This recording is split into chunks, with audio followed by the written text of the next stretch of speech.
And I remember telling all the other art dealers and exhibitors that no, I couldn't face the stress anymore.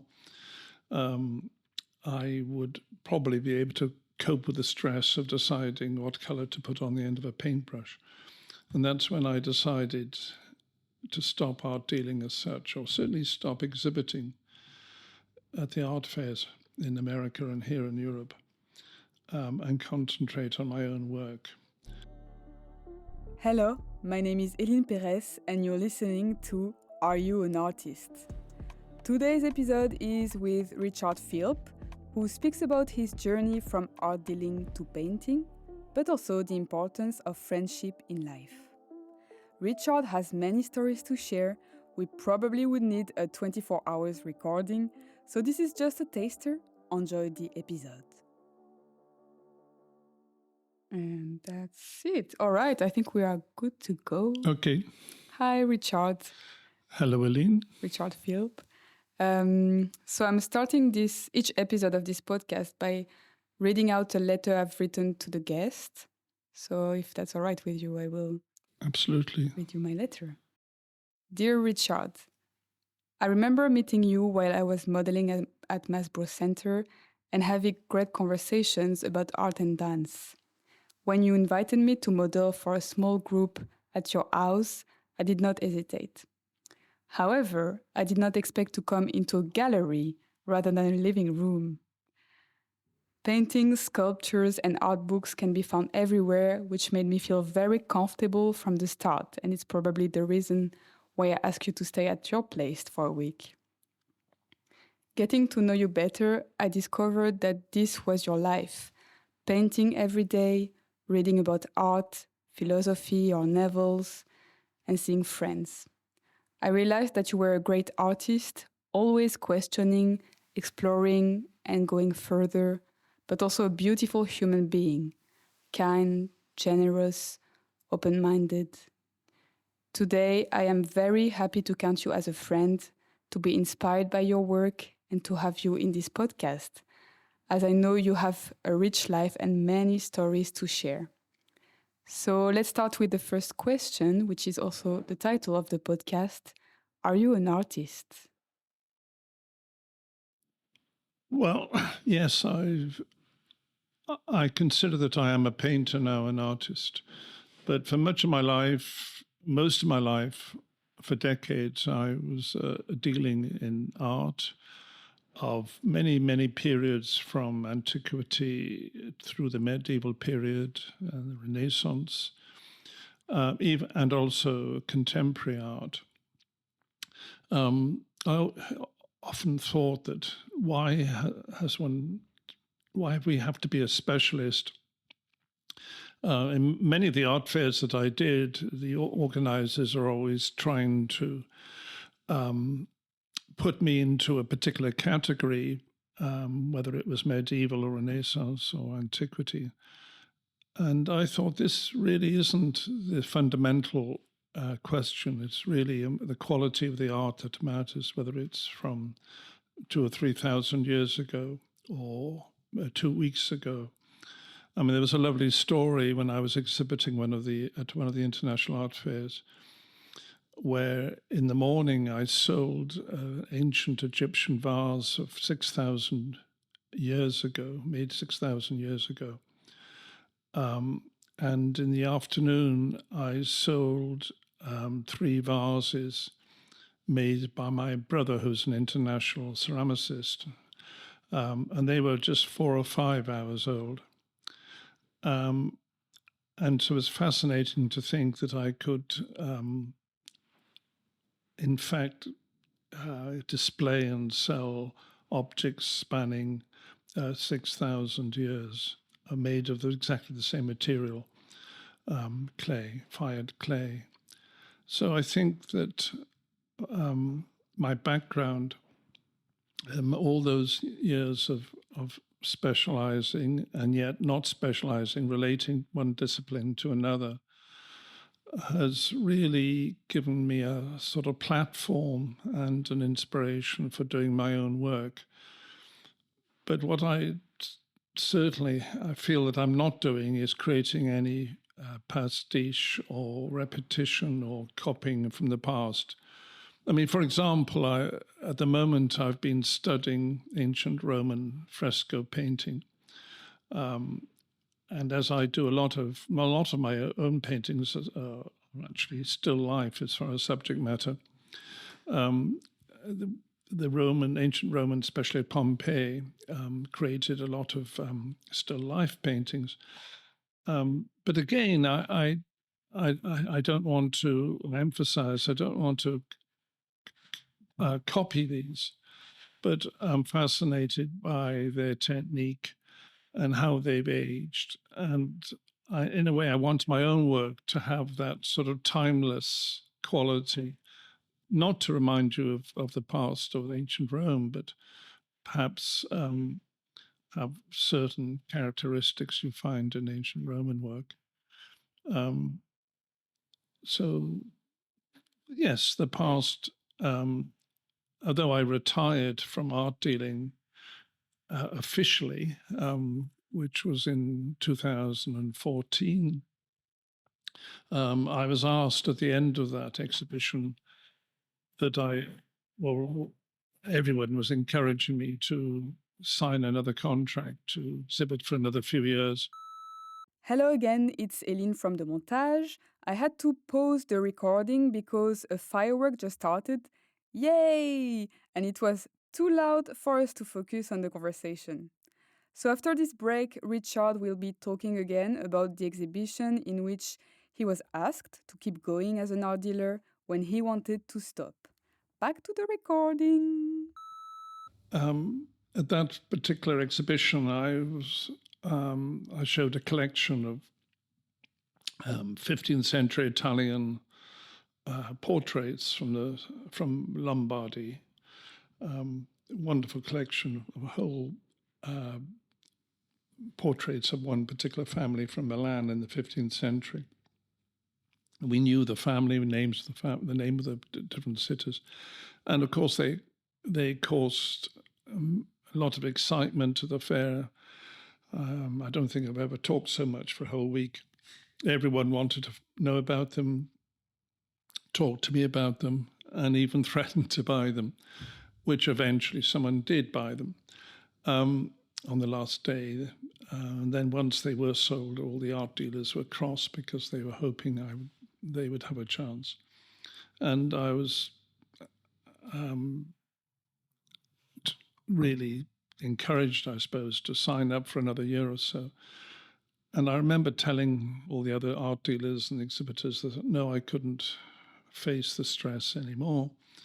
I would probably be able to cope with the stress of deciding what color to put on the end of a paintbrush. And that's when I decided to stop art dealing as such, or certainly stop exhibiting at the art fairs in America and here in Europe, and concentrate on my own work. And now every day since then, I paint and draw, and don't regret it. I mean, it's not easy. You have to be disciplined, concentrate, and try and believe in what you're doing, which isn't, of course, always easy. I mean, funny enough, I'm just reading a biography of one of the greatest painters of all time, Monet. And what I didn't really know until, in fact, today, reading the biography, is that he had great problems overconfidence. Even when he was doing his great series of cathedral paintings of Rouen, he had doubt. In fact, he wanted to destroy them all. And can one believe that when you look at these great, wonderful, timeless, beautiful masterpieces now? But he even Monet had self-doubt. Not that should be a compulsory component of being an artist. You have to have a certain amount of confidence in order to keep going and keep evolving and keep changing. Otherwise, one thing I can't bear is when you see so much today, especially formulaic work, repetitive work, cliched work, gimmicky work. You have to be honest to yourself and as original as you can be without being gimmicky. But it's an ongoing. It's another battle which, and every day you're fighting. Yeah, that's what I was saying in the letter. I felt like you would always try to go further, like never settle with an idea or something. Yeah, and if you go back to the very beginning when you were a child, do you have a first memory of a creative moment? Well, I when I was a child, yes, I was always drawing and painting. I remember entering competitions on the early days of children's television, and this would have been in the early 50s. Oh, wow, I didn't know that. Probably, and there was a program called it escapes me. But anyway, I remember entering this competition, and you had to send in your paintings to the BBC, and I couldn't believe it when I actually won. Wow. The first year I tried, and that I'd be getting a very special prize. In fact, it was a rather slim book written by the artist Adrian Hill. I was imagining I was going to receive a great sweet library of books and oil paints to last me a lifetime. But anyway, I was thrilled to have that little childlike success. And it was only recently, when I say recently, about 3 or 4 years ago, I had a phone call out of the blue from one of my friends from school, who I hadn't seen since I was about 15 or 16. And we had a long chat, and he was now an admiral of the fleet in the Navy, very grand title,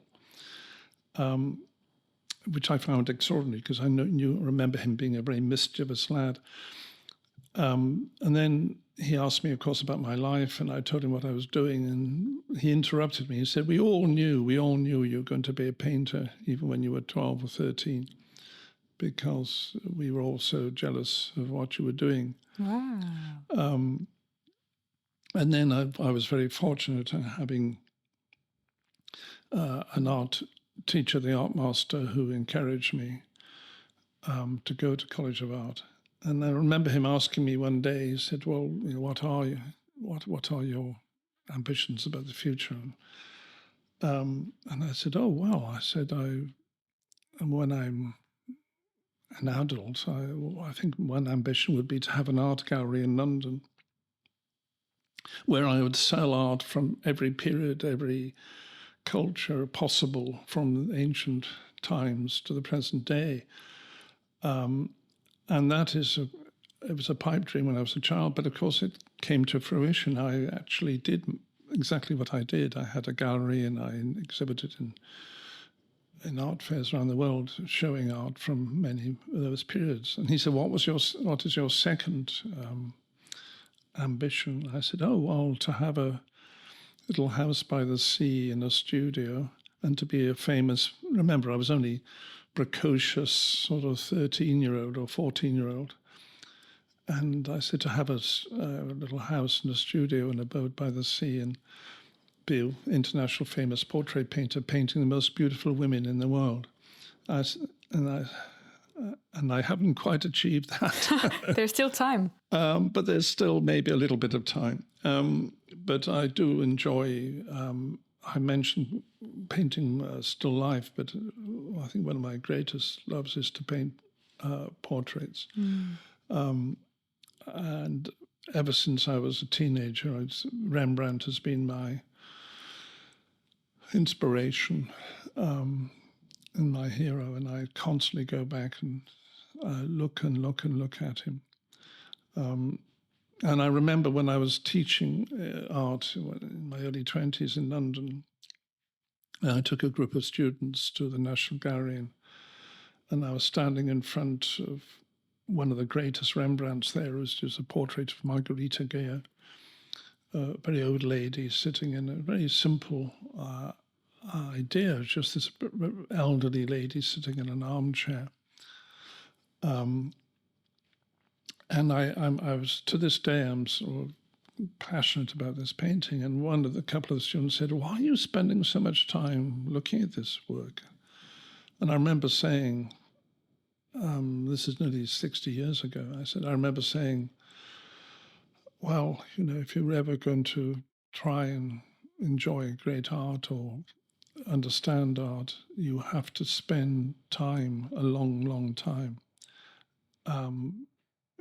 performing or getting to know the artist and the particular painting. You can't just rush past with a camera, and as people do today. Yeah.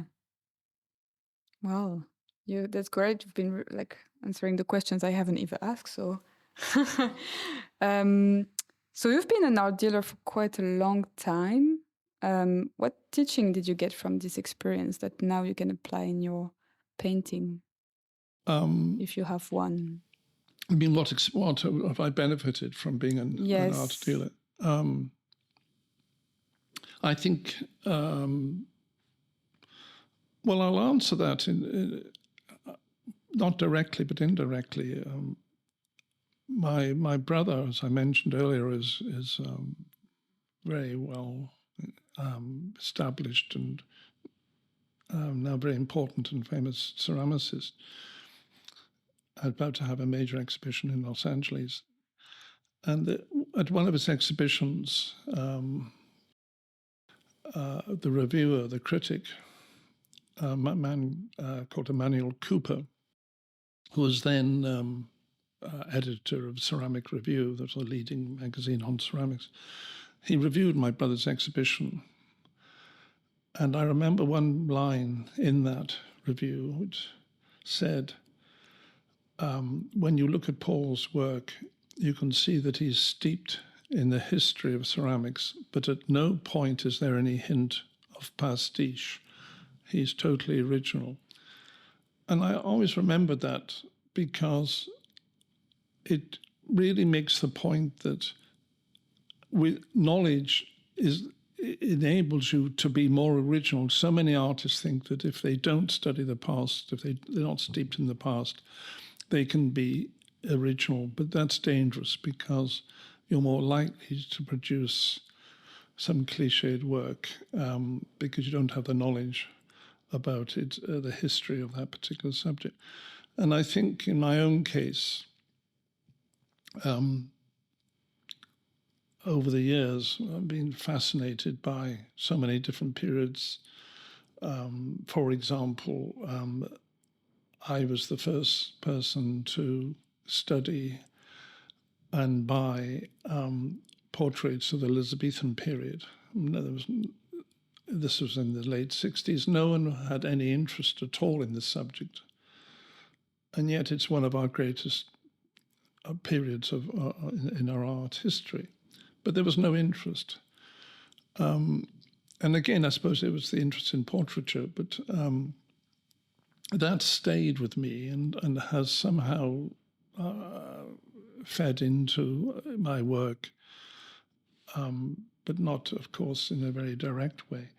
And then when I studied medieval wood sculpture and stone sculpture, that made me examine form and frankly, the emotional side of the structures, not just pure form, which you're more likely to see in Renaissance or in the antique world, but with the medieval art, there is so much humility, compassion, and sensitivity, I think. And I'm always aware of that when I work today. So many periods, and then, of course, the Renaissance, studying the great sculptors like Donatello and Bellini, and then the great painters of the Venetian school, especially of Tician and Georgione and Bellini. And there's something so enigmatic about their work. You can never quite explain it. There's so much mystery. And that's another aspect which interests me so much, because you can never tie anything down, or shouldn't be able to. There should always be that element of mystery with the work. Yeah, because it makes you curious about the work. Well, yes, you have to arouse curiosity. And how do you feel when you are creating something new? Well, there's quite a lot of nervousness, apprehension, and because it usually begins, because it happened recently, I was just sitting down with a piece of paper and a pen or pencil and thinking through some ideas. And I thought, well, would this work? It was really to do with the scale of my paintings. I'd been working on a relatively small scale, especially with the still life works. And it occurred to me, why do I sort of constrict the objects of the still life, the pears, the apples, the plums, the grapes, and whatever they are, in such a small space? What if I were to allow these objects to breathe, give them much more space? It was a bit of a strange idea in a way, but I went out and bought myself canvases 1 meter by 1 meter. It's quite large. But I didn't, if this makes any sense, I didn't enlarge the actual still life. Still life remained more or less exactly the same scale. I simply gave much more space around the objects. And then something interesting began to happen. They, by having much more space, they seemed to change their forms. So the forms changed. And that became fascinating. And so I began a sort of triptych, a series of 3, and now I'm actually working on a 4th, developing that idea. So, but I'm also, continue with portraiture and life painting, which interests me very much, or the figure in space. And there are certain artists that influence me in that direction. And how do ideas come to you? How do? Ideas. I think the ideas, I remember my father telling me, my father was a writer, a playwright, and I remember him saying to me when I was very young that in order to write, you don't sit around waiting for inspiration. You sit down with a piece of paper on, in those days, a typewriter, which is probably today no one knows what that is, but and you just, doesn't matter what you put on the type out on the paper, but you put words on the paper, and those words will create your inspiration. I mean, that's a bit of a bland way of, I mean, it's not entirely true, of course, but you've got to have some sort of other ideas. But I think what he meant by that was that the activity itself of standing in front of a canvas, or even if it's working ideas out on a piece of paper, you just get something down, and that in itself will help you evolve an idea. Yeah, that's interesting. It's like starting a movement and then it just keeps moving somehow. Yes, allowing that. Yeah, I mean, exactly, and as a dancer, if you just think, what new movements I can do today, I'm sure that you're more likely to get those original movements by going through certain movements you've made in the past. Of course. It's a combination, I think, of the physicality of actually doing it, but also thinking through different ideas. And then, of course, other areas I find inspire me, whether it's literature or just dance and movement. Many influences, I suppose. And I think that I remember when I think I was probably still at art college when I was about 20, and I was making some drawings on a beach in Wales. And I was drawing 3 people, and probably 2 adults and a child, I think, sitting at the higher part of a pebbled beach. And I was behind them so they couldn't see me. And I was doing very quick little sketches, drawings. And then, even though these were very quick sketches, and I looked up and they had disappeared and they had gone. I thought, I remember being rather cross because I hadn't finished the drawing. But then I closed the sketchbook and I walked away, and I realized that this was quite fascinating because only seconds before they had been there, but now they weren't. So that meant that if I was to transcribe these drawings into a painting on canvas, I had to somehow suggest that these forms, these people or forms were there, but not there. There was an element, this whole interest in time, that I had to somehow put down on canvas solid forms, so to speak, and yet not solid forms. Is that possible? And to this day, 60 years later, I still find that a challenge, and it'll continue to be a challenge. Of course, Giacometti that's what he was doing. He was with sculpture. He could never define where form ended and space began, and vice versa. So it's an ongoing question. Question. Yeah. And what is your favorite part of the creative process? My favorite part? Yeah. Would that be the very beginning when the idea comes, or? No, that I think the most interesting point is, let me explain. The beginning, when you're really putting on the structure if it's a painting, on the canvas, you're drawing in. I usually begin with charcoal, and it's essential to get some sort of basic structure on the canvas. And then you spend time on that.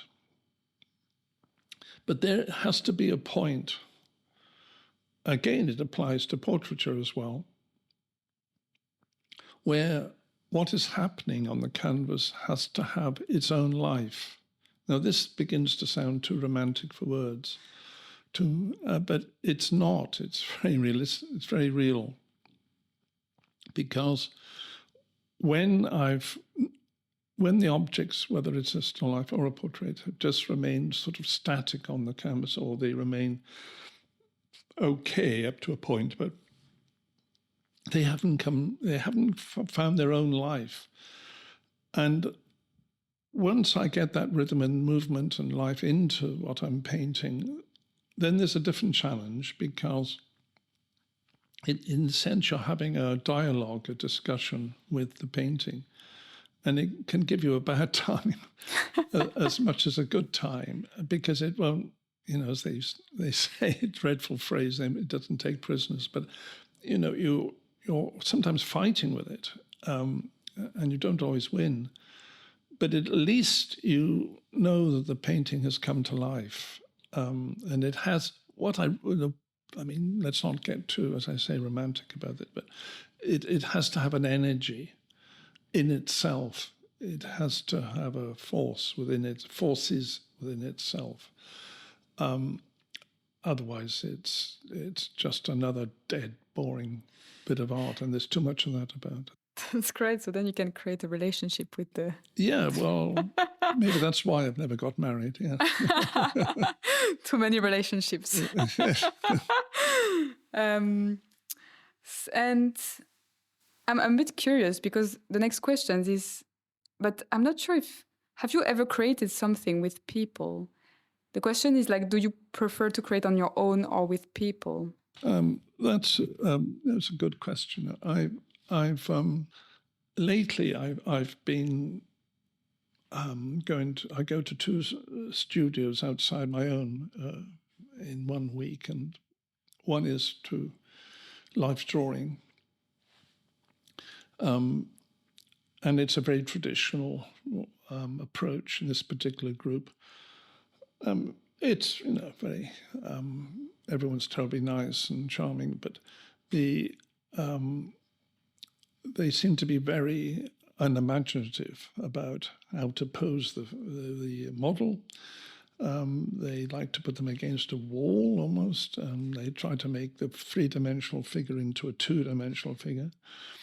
I constantly try and change things without much success and say, why on earth don't you put the figure in the middle of the room and then we can work around 360 degrees? And they just don't begin to understand that.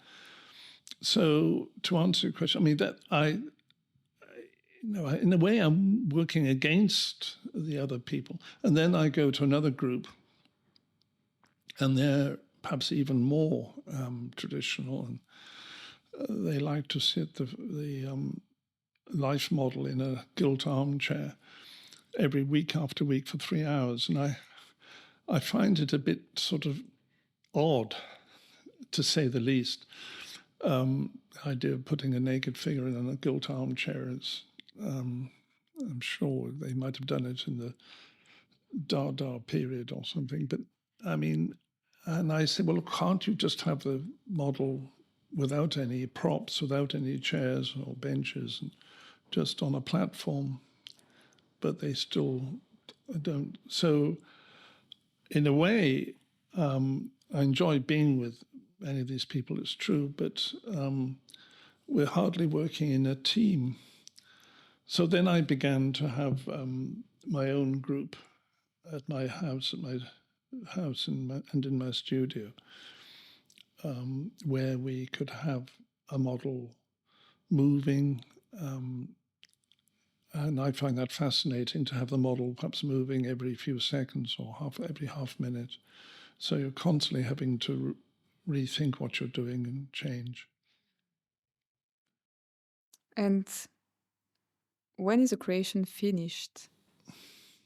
When do you stop? Well, funny enough, I mentioned that I've been working on 3 paintings on a sort of triptych, 1 meter. Each one is 1 meter by a meter, so you sort of really it's 3 meters by 3 meters. And I thought, as I was doing a series of 3 in this case, that by the time I finished the 3rd one, that would be it. And what's happening, I realize, is that by the time I get to the 3rd one, or even the 2nd one, I have to go back to the 1st one, because I see what's wrong with it or how it can be changed. And then I'm beginning to think, I was only thinking this evening, that perhaps they're never finished. And it's fascinating that studying and reading about other artists, some of the great ones, did a lot. Well, not only did they destroy a lot of their work, but they would, if they didn't destroy, they often would scrape a lot of the paint away and rebuild it, which is really saying you can never quite finish. And after all, if you do bring it to a full stop, bring it to the end, it's probably then, I was mentioning just now about keeping a painting alive, you've probably killed it if you think it's definitely finished. You should always have, how can I put it, a few windows open or a few doors left open so that you can re-enter the work. and give it a bit more life. I mean, there has to be a point where you want to move on because you want to do so much other work. But I don't think really, again, going back to the great man Giacometti, he always said that no work was ever finished. And I think it's true of many painters and sculptors. And is there something you created that you are really proud of? Well, very few, I think. I mean, there's, for example, a few years ago now, I had a rather wonderful model. I did a series of portraits of her, a lady called Vanessa, a beautiful lady. And I did a series, as I mentioned, of portraits of her. And one of the first ones won quite an important prize that year, being meant to be the best portrait in London of that year. And my next door neighbour, who's a very well-known broadcaster of the BBC, very well-known man, who's a very good friend, but has made it very clear he has no interest in art whatsoever, and no interest in paintings whatsoever. And we've known each other now for 20 years. Actually, we were at school together, but I didn't know that. We'd forgotten. Well, we were in the same class. Wow. It's an extraordinary coincidence. We're now living next door to each other.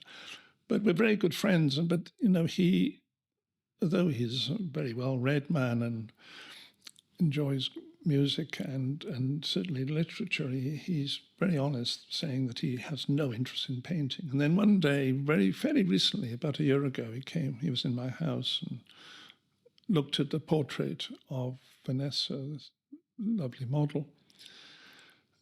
I said, "What's that, Richard?" I said, I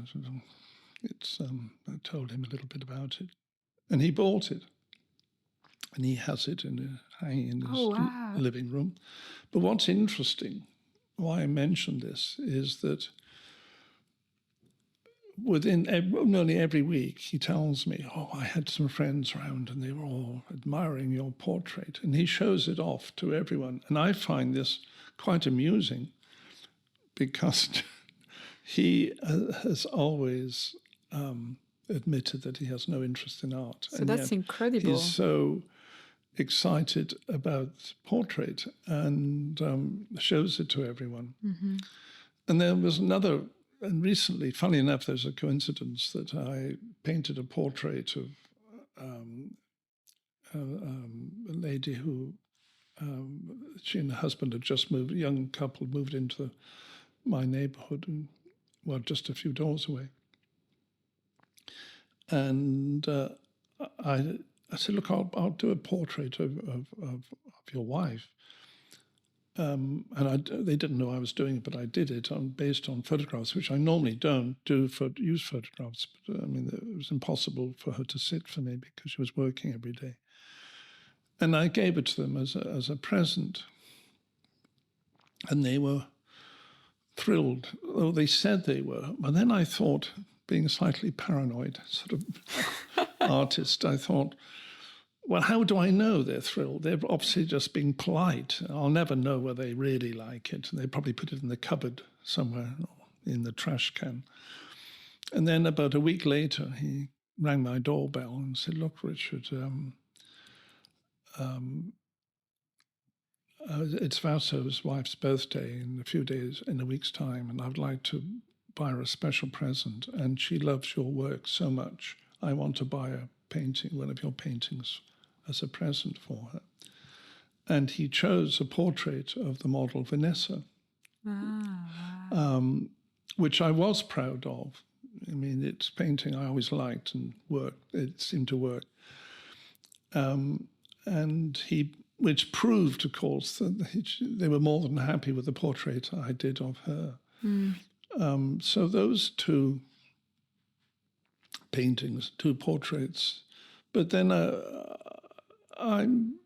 quite proud of some of the portraits, some of the paintings I've sold to museums and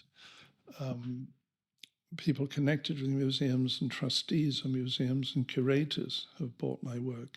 So these are people who are steeped in art history. And they seem to connect with the work I'm doing. So that makes me feel, for a while, content. That's a good sign. For an hour.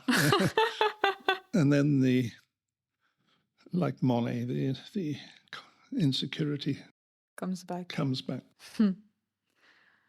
And what would you say is your strength as an artist or as a human being? Well, that's an interesting question. I mean, gosh, what a question. I think what immediately comes into my head would be that by practicing as an artist, as a painter, I think maybe I'm wrong, but I think that the actual practice of being a painter helps me being a better human being. It somehow helps build my world and enables me to connect with the outside world, people. Is that sorry? That's great. I mean, I hadn't thought of that until you asked the question, but I think, or let's put it the other way around. I often ask myself if I had either continued as an art dealer or just retired and taken up golf. Not that I could ever play golf, but also whatever it might have been. Not a life. I heaven knows what would have happened to me. I think I would have just sort of imploded, done nothing. And I think that as I say, the practice of and you in your introduction you talked about always in your letter to me always inquiring and questioning and challenging, but it has to be not just hot air. It has to be, all those things have to be explained and expressed through the work itself. Yeah.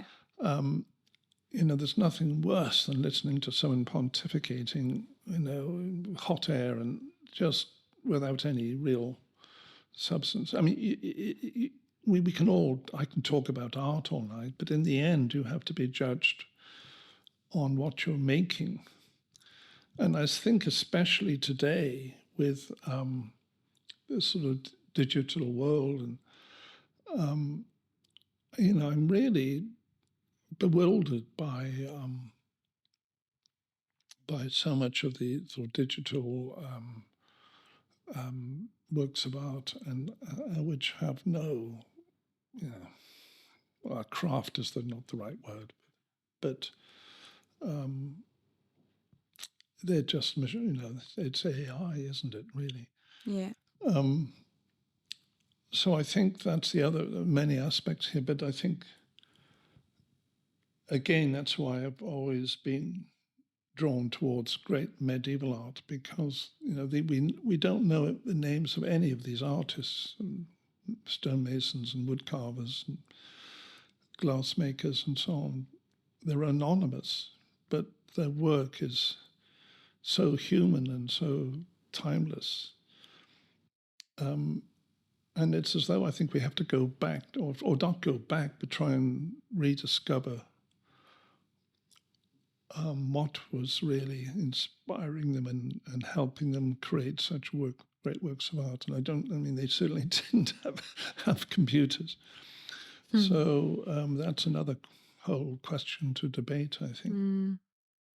And what would you like to be better at?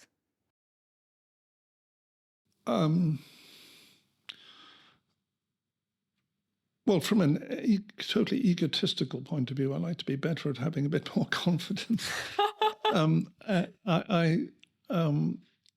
because too much self-doubt can be very destructive. But I think I think certainly, of course, to be honest, you want your work to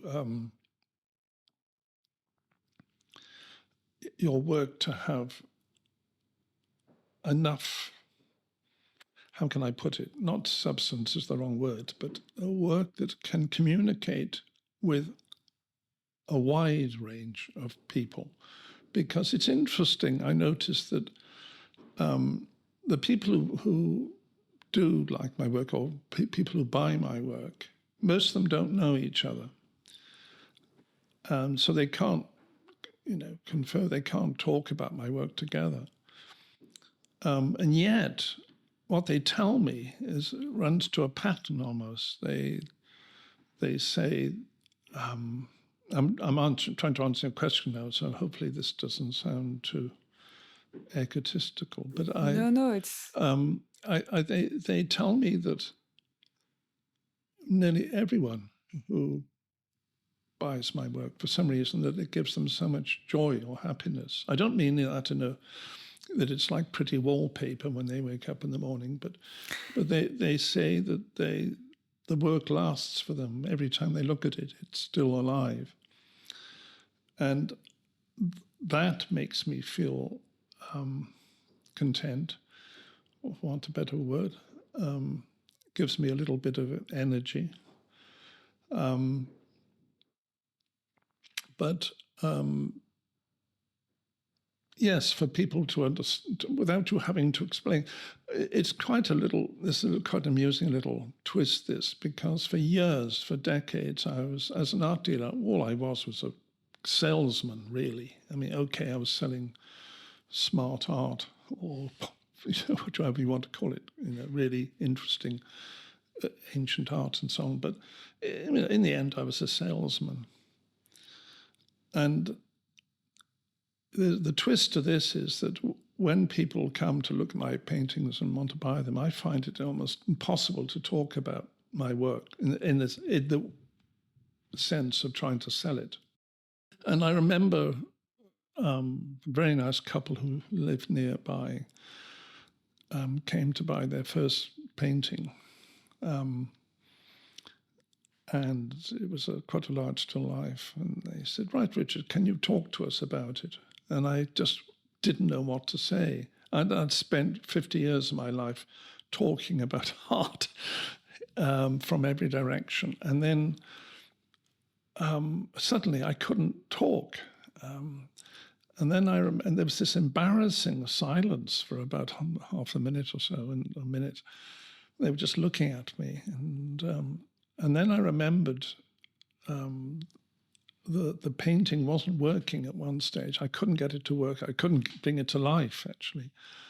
And then I remembered that I just took a palette knife with one particular color and applied it between these two objects, and it just lifted the whole painting and brought it to life. And once I said that, I was away. I could talk about it, and they were rather taken and enraptured by that.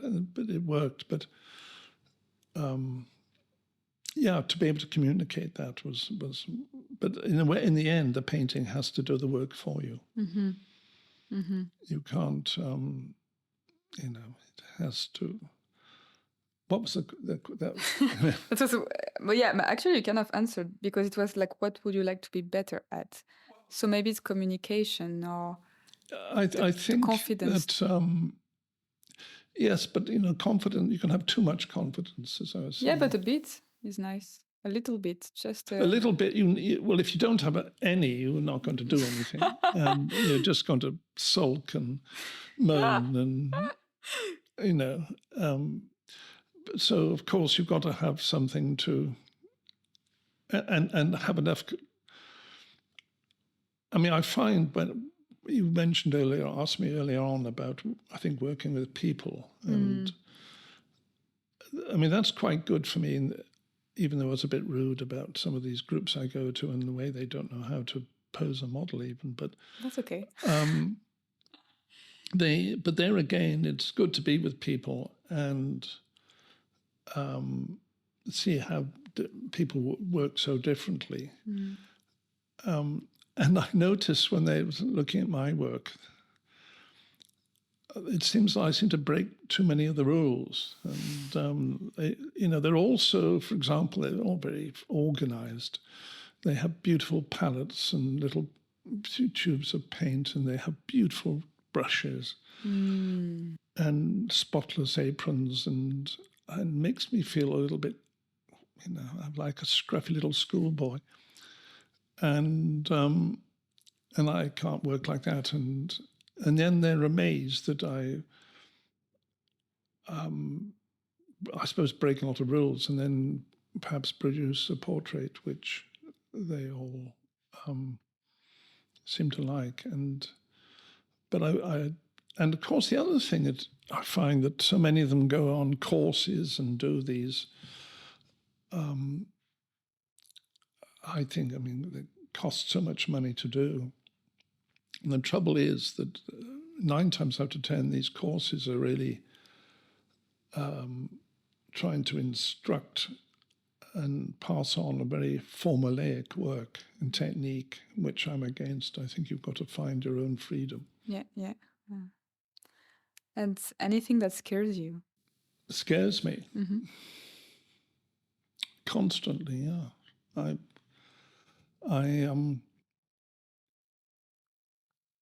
I think it scares me even when I walk into the studio to look at the painting I've been working on the day before and think, well, sometimes it's a total disaster. Whereas the fact that the evening before, when you left it, you thought, that's quite good. I'm quite a good artist. That happens to me all the time. And the dawn painting has played tricks on you, because the following morning you realize it's a disaster.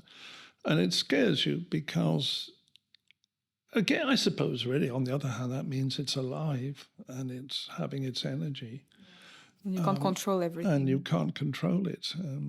But I think, and what scares me is, and of course time does, because we've only got so much time. And I think the more biographies I read of great artists, most of them were so desperate to get the work done. And they knew there was a limited time. And, you think, how are you going to arrive at that? I mentioned earlier on Monet, as I say, one of the greatest painters of all time. And yet, he could never quite, I think in the end he did create the greatest of all masterpieces, the Lily series, but it took him to the end of his life to get to that stage. What is your strongest desire in life? Now, I think to find a contentment, but not a,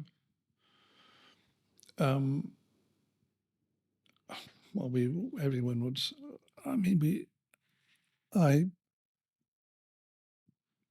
I feel to have, happiness with friends.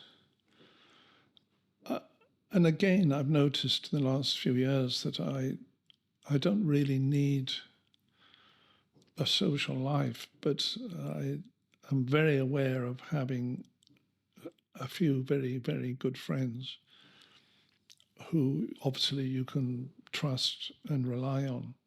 I think maybe all those years of dealing in the art world, knowing so many people in America and Europe, that very, very few were close friends and very, very few you could actually trust. Thankfully, all that's behind me. And now I think I can be in a position where I can choose who I want to be with. And most people are very good and mean well, so it's not that difficult. I think a lot of people like you as well. Well, I don't know, but yes, I think friendship is probably the most important thing of all, actually. And you're in very close friendships because you don't want to be in your studio in your last days just having a conversation with your painting of apples and plums. I think I prefer to be with one or two really good friends than one of my rather indifferent, challenging paintings. I think that friendship is a very close, warm friendship. If you were an animal, what would you be?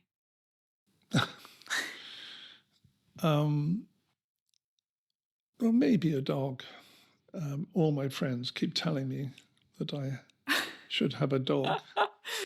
And you think you would be a dog? Well, I do. I feel that if I live on my own, and many friends say, look, if you had a dog, you'd have a friend for life. And well, maybe I would have to empathize so much and love that dog so much. Maybe I should yes, I mean, certainly, I don't know. I mean, I have my fox in the garden, who I was only thinking today. I felt really quite sorry for the fox because it has a bad hind leg, and I was only really walking on. I thought that, I've always shooed this poor creature away, and yet, that poor thing, it's probably quite sad and in pain, and always takes up my most comfortable garden chair when the sun comes out. And maybe I should begin having a little bit more compassion for the fox. And great question for a painter. What is your favorite color? Oh, gosh. That's a very difficult question because I like to contrast colors. I'll be working today very much on the color cerulean blue, which is one of my favorite colors, and then contrasting that with the reds. In other words, the opposite colors. But it's more that I'd like to, as I say, in terms of the color spectrum, to put colors interacting with each other. So color never, of course, stays on its own. It's only in how it's relative to another color. Yeah. It changes as soon as you. I mean, that's why when I'm working on a painting, every stroke on that canvas is affecting every other stroke. So if you're putting on a vermilion or a cadmium red, what the color next to it is going to change that particular hue, that particular color. Interesting, yeah. And what makes you happy? What makes me happy? Well, sometimes I do like, in the end, I think, having a sense of humor and rather being able to laugh, certainly at oneself. And I've noticed in all the years of art dealing, there's very little humor out there. They're either, if you read articles in the art magazines, it's either dull art history or it's about the art market, which is even worse. And very few people write with humor. And again, I mentioned earlier on that my father was a writer and playwright, but also he wrote for the newspapers, the Times, and the different magazines, wrote many books. And I think he was the only person in the whole United Kingdom writing about art with great humor. And I have so respected that. Yeah. because we had a lot of fun together and seeing the dark side of everything. And I think I can never, if we go back to friendship, and we were talking about that, I think that if a central component would be humor. Mm-hmm. We must, I don't mean to be frivolous. I mean, I think, for me, it's nothing more serious than great art, whether it's old Greco or Tician or Rembrandt, or Rothko or Modigliani or Giacometti. I mean, these great people. But then I see at the same time the absurdity of everything. And that's not to devalue great art, but I think you have to see, Yeah, getting a bit of distance from. I think we have to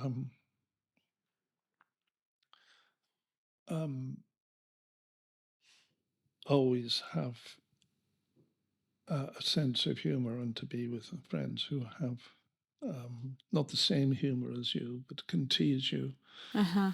And that you can take that teasing. Yeah. I mean, I had a friend here yesterday who spent about 2 hours non-stop teasing me. And I've always thought that it's a compliment, because if someone teases you, they know that you're not going to be hurt or take offense. And I think that, and I know he must respect me because he does buy my paintings. So, yes, I think humor and combined with a great sort of serious approach, and love of the subject. And how do you learn and grow? How do you learn and grow? Yeah. I think that's a very good question. I think by having a little bit of courage to take yourself out of, which is an overused phrase these days, out of your comfort zone, to take yourself out of your secure position and look at art that you thought would have no interest for you. To look at artists and exhibitions which aren't really in your camp, but might just wake you up in a different form.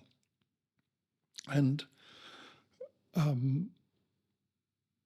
yes, I mean, I remember having said that. I was only about 3 months ago. There was an exhibition. I won't mention the artist, but everyone was saying what a wonderful artist he is, and he was being shown at quite an important gallery. So I thought, okay, it's not enough to constantly be rude about this artist and criticize him. I must at least go and see it. And on the way to the tube station, I fell off my bicycle and ended up in hospital, having broken my leg. So I didn't actually see that artist in the end. At least I tried. I'm not quite sure what that means, what omen that means. But anyway, seriously, I think that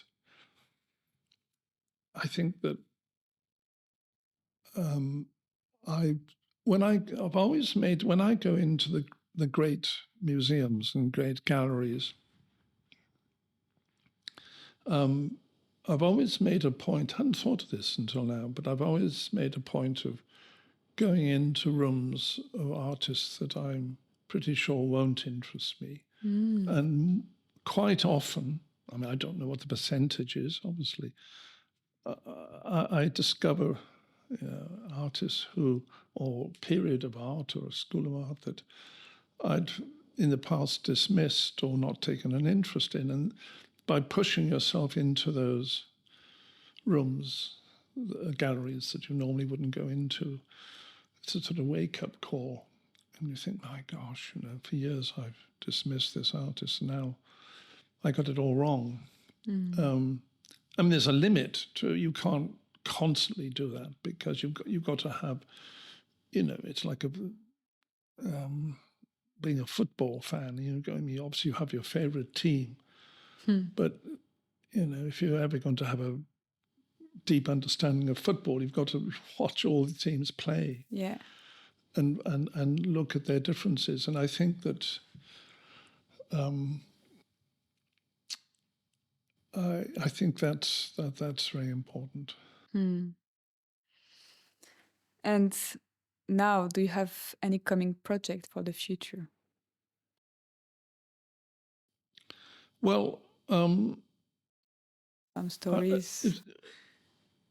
Stories, yes. Well, one project this winter is to finally, because many of the stories have been written out, and stories of my very bizarre experiences over the years, which seem to have entertained people over and over again. So yes. Whenever I tell these stories, people say, well, you've got to write a book. And these stories do range over extraordinary everything from being involved with Russian female gangsters, everything really, to being shot at and one thing and another. I mean,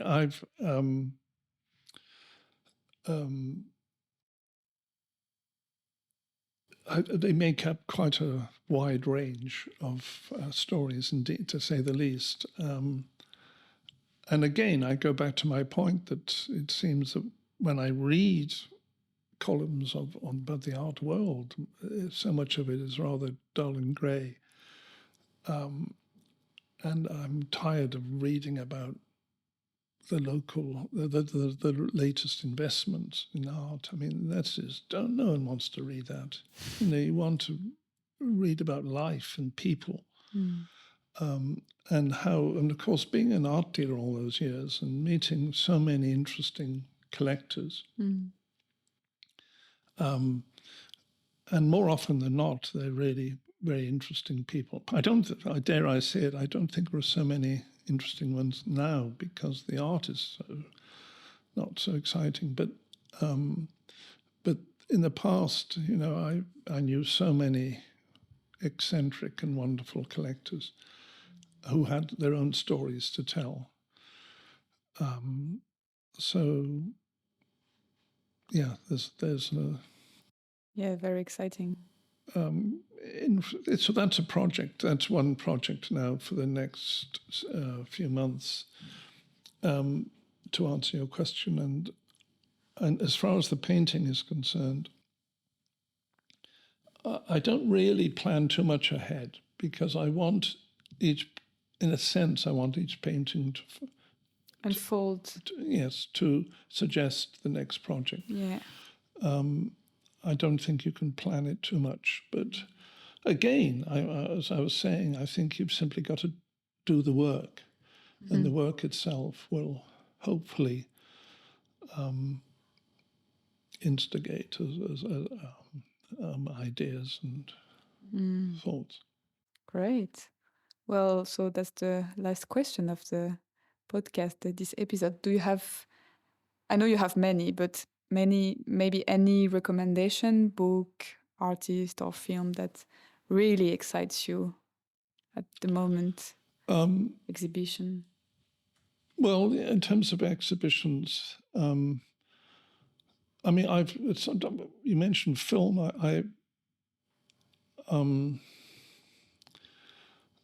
There's a rather wonderful film by the German director Herzog, a very eccentric character. He's now in his 80s. And he was one of his most famous films, as everyone knows, is Fitzcarraldo, and another one, Aguirre, Wrath of God, and so on. But he made a film a few years ago I think it's called A Cave of a Thousand, or Caves of a Thousand Dreams. And it's really, he was given permission and his film crew to go into these caves in France, which have Paleolithic paintings. Oh. which have been dated over. They're much older than Lascaux, and they're 35 to 40,000 years. Wow.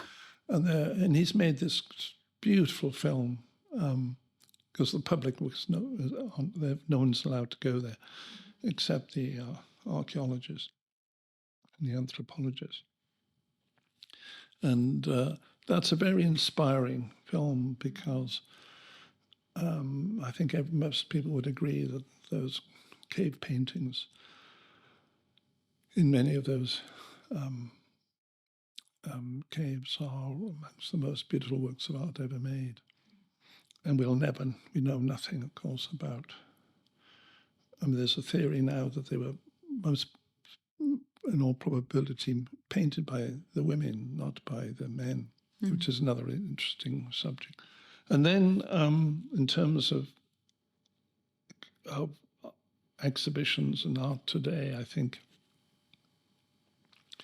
I'm hoping to go to Paris and see the great Rothko exhibition, which is on at Vuitton, which I'm going hopefully seeing in January. Eline from the montage, I am delighted to announce that this is happening right now. Yes, as this episode is being published on Friday, January the 12th of 2024, Richard is in Paris visiting Rothko's exhibition with me. Woohoo! And of course, I'm not an abstract painter myself. Never have been, but there are certain. I've always been drawn to the American abstract expressionist painters. They were all, for me, in a sense, they were the last period of great painting in the West. Willem de Kooning, especially in Rothko. Kooning is a very good example because he was partly figurative. He was never really purely abstract. But the Rothko, I think, was one of the greatest painters of the last century. And I think his paintings, which are in the exhibition but have been loaned from the Tate in London, which is a series of the Seagram series, painted for the Four Seasons restaurant in New York, and then were given by Rothko to this country. For me, just seem to embrace so many different thoughts and ideas. I mean, they remind you of Eastern, of Japanese and Chinese painting, of Zen painting. But they're just powerful and beautiful and timeless. And then there's also, at the same time, there's a Bangkok exhibition showing his last paintings he did in the last 2 years of his life. So I can't wait to see that. And the more I see of Bangkok as I get older, or just old, and read his letters to his brother, he must always be an inspiration beyond anyone, I suppose. Well, thank you so much for Thank you.